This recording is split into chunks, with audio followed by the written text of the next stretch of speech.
નમસ્કાર દર્શક મિત્રો, આપ જોઈ રહ્યા છો આજકા ભારત ન્યૂઝ। પીએન માળી ફાઉન્ડેશનના આમંત્રણને માન આપીને આજરોજ વડગામ તાલુકાના ગોરી મુકામે યોજાયેલા સેવા કેમ્પમાં રાજ્યમંત્રી શ્રી હર્ષ સંઘવીની ઉપસ્થિતિ રહ્યા હતા। આ પ્રસંગે રાજ્યસભા સાંસદ શ્રી મયંકભાઈ નાયકજી પણ ખાસ ઉપસ્થિત રહ્યા હતા અને બંને મહાનુભાવોએ પદયાત્રીઓને શુભેચ્છાઓ પાઠવી હતી તેમજ ભોજન કરાવીને પુણ્યનું પાથું પહોંચ્યું હતું। પીએન માળી ફાઉન્ડેશન દ્વારા આ બંને મહાનુભાવોને સેવા કેમ્પ માટે સમય ફાળવા બદલ ખૂબ ખૂબ અભિનંદન પાઠવ્યો હતો। અમારા સહયોગી શૈલેષભાઈ ગેહલોત, આજકા ભારત ન્યૂઝ, ડીસા।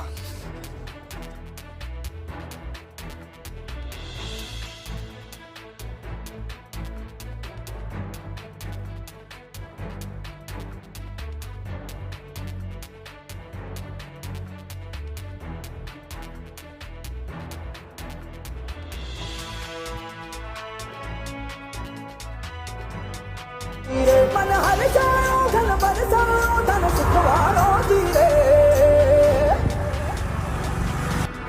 आयो रे शुभ दिन आयो रे।